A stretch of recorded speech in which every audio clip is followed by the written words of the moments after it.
to think about it.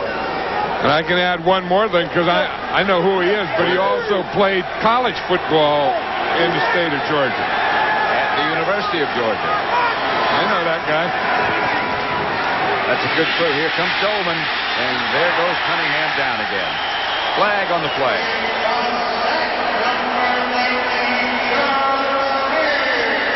Charles Smith. Yeah, Chris Dolman just went right by Bernard Williams.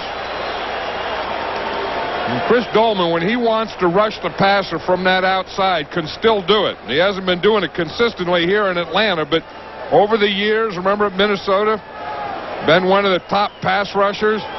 Just watch him. He's right here. Here's Williams here trying to block him. Now, he can go outside or inside. This one here, he just stays outside. Hits him with the right, then the left. Just gets right by him. The speed has always been there from number 56. Yep. Chuck Smith was the guy who made up the tackle, but it was Chris Dolman who really got there. Brian Barker to punt it to Clarence Verdun. Good kick. And saw it go over his head. Finally goes into the end zone. They'll bring it back to the 20. Almost. The answer to the question. Well, here's the question first. Who's the only head coach to coach both Philadelphia and Atlanta? As the head coach, the Swamp Fox, Marion Campbell. The Eagles 83-85, Atlanta 87-89. Yeah, and then good man. We said, great man. And played at the University of Georgia. I remember when he played for the San Francisco 49ers. He and Bob Toniff. Well, those were two defensive linemen. Good pair. Yep, then he played with the Philadelphia Eagles. Coached the Eagles. So you could even played the Eagles and coached the Eagles and coached the Falcons and played in the state of Georgia.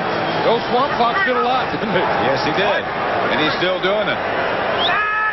1st and 10, Atlanta. George to Mathis. About 6. Stopped by Romanowski. So far, you watch this run and shoot, Pat, and it's just Jeff George coming out and playing catch with Terrence Mathis. So far. Yeah, just kind of roll right or sprint right or left and throw it to Terrence Mathis. There's so much about Andre Rison, and you know everyone talks about Andre Rison and all the players and coaches. They all put him. When you talk about the top wide receivers, he's always in the top 3 or 4. He is one of the elite. Jerry Rice is always number 1. Yeah. No matter who you talk to. That's Eric. I beg your pardon. Is that Pegram? Yes. You see who made that tackle again? Andy Harmon.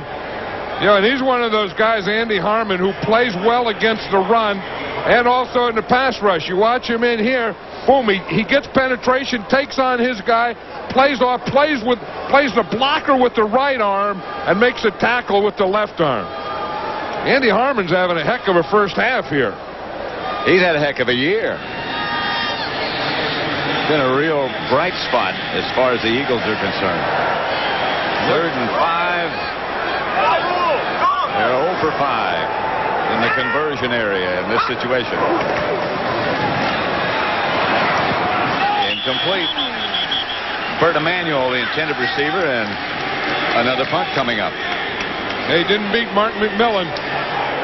One thing McMillan could do is he has good quickness, and they tried to run that throwback. You see, he's going to kind of like sprint, or he just goes to his left a little and then throws back to the right. McMillan's one of the few guys that looks like he's having a good time playing this game. He does have a good time playing. He's full of life. Well, Andy Harmon's having a good time, I think. Yeah. Alexander shanks another one. It's still over there.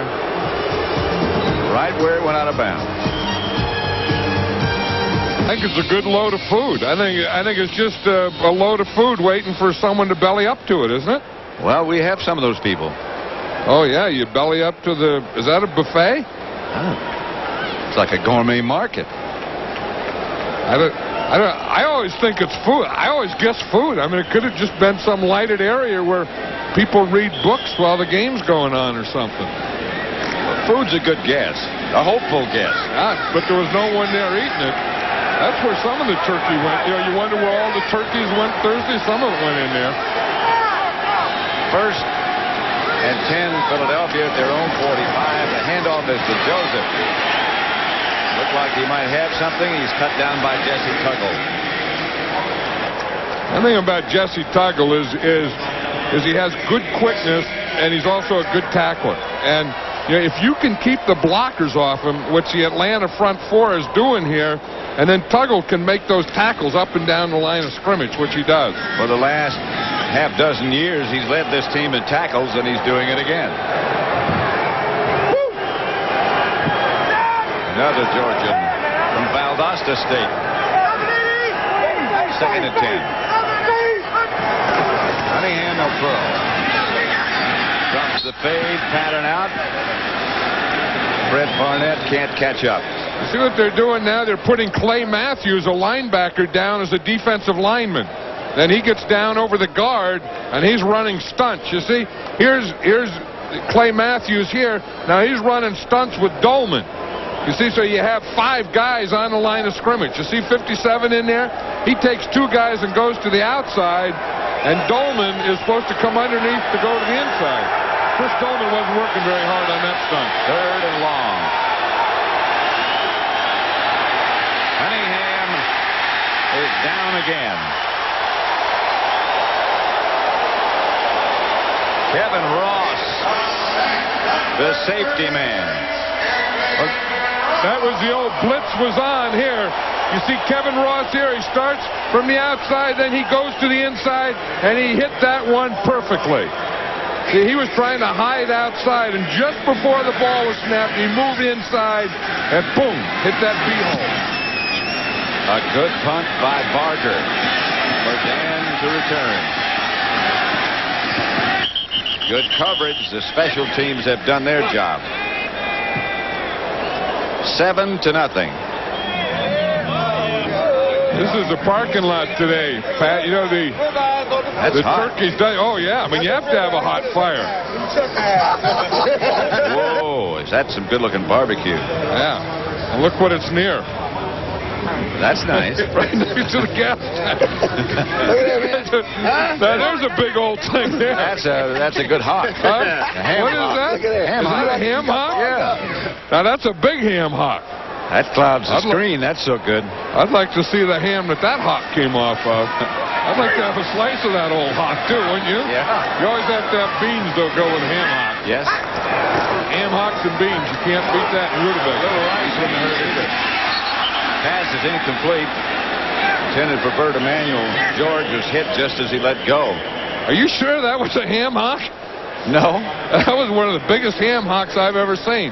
You see, now, this is a pattern that Jeff George is reading. See, if they come up for the short guy, he throws to the deep guy. If they both go back with the deep guy, then he throws to the short guy. What do you think it was, a beef hock? I don't know, but it was a big old hock. Illegal contact. Number 30, defense. First down. First down. Flag against Otis Smith. Yeah, I want to identify, Pat. This has to be. I mean, this is too big to just be a hock. I mean, I would say that's a ham. I mean, that's the whole thing. Well, it could be. I see. It looks like somebody sliced something out of the side. Oh yeah. Well, you can slice a hock. That's too big to be a hock. Here's Jeff George. Pass is intercepted by Greg Jackson. And he stayed in bounds. And the Eagles take over. That was one of those things that Jeff George didn't read. Jackson was the safety. Jackson is playing off and he's playing deep. And you're going to see him. You see playing deep, and he's reading, and then he gets a jump. Now, I don't know why Jeff George didn't see that. Because the more Jeff George looks to his right, the more Jackson goes to the right. And George just rolling that way and looking that way brought Greg Jackson all the way over. So it's the Philadelphia Eagles ball at the 39-yard line, 34-yard line of Atlanta. Cunningham back to throw. Throws incomplete. Intended for Fred Barnett. No flags. Incomplete. Yeah, they had him one out there, one-on-one, and Darnell Walker, here he is, right here up on top. And again, he has that good speed, but he just couldn't get even with him. The first thing you have to do to a corner is get even with him. Then you can use that inside arm to get beyond him. Fred Barnett didn't get even with Walker before he tried to get beyond him. I don't know if that makes sense. It does to me. Well, you have to get up even with him, then you can use an arm to get beyond. You can't use your arm to get beyond if you don't get even. That's James Joseph on the move. Here's Cunningham. Might have taken a little too long.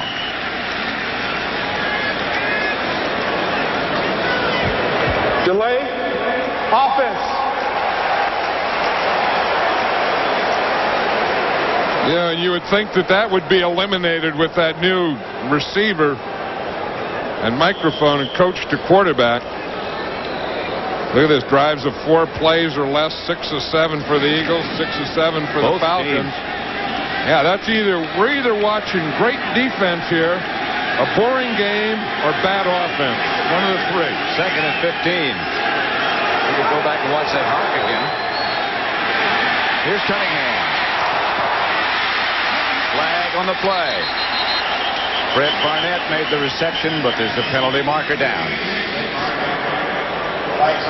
Fred Barnett tried to get beyond Darnell Walker on the up. It didn't do that, and then ran a crossing pattern on that one where he could run away from him. Illegal contact.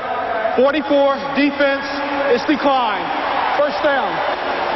44 is DJ Johnson, which would have been on the other side. It was away from the reception. I mean, here's Barnett. Now watch what happens when you go in the middle. When you go in the middle, you know that there's going to be a whole bunch of guys in there that are going to be grabbing not only you, but at the ball. You know company is coming. First down, Eagles at the 21-yard line of Atlanta. Cunningham will throw again. Pass is knocked down. Mel Agee got the hand up to knock it down. Yeah, you're going to see Jumpy Gathers here too. Watch Jumpy Gathers and the pressure. He has that move, that arm over there, and he's always getting pressure. And you see, he was there, and he made Randall Cunningham throw the ball when he wasn't really ready to, and then the ball was knocked right back at him. But you know, every player, every guard in the league talks about hating to block Jumpy Gathers. They just shake their heads. Even his teammates don't like to block against him. He has one move that's called a forklift. They don't want to be embarrassed. Yeah, the forklift, he just lifts you up and just walks you back to the quarterback. That was an arm over, that one there. I'm not sure there's a penalty flag. And that was just a timeout for the Eagles. They were running out of time is the reason they took this one, and there was some confusion.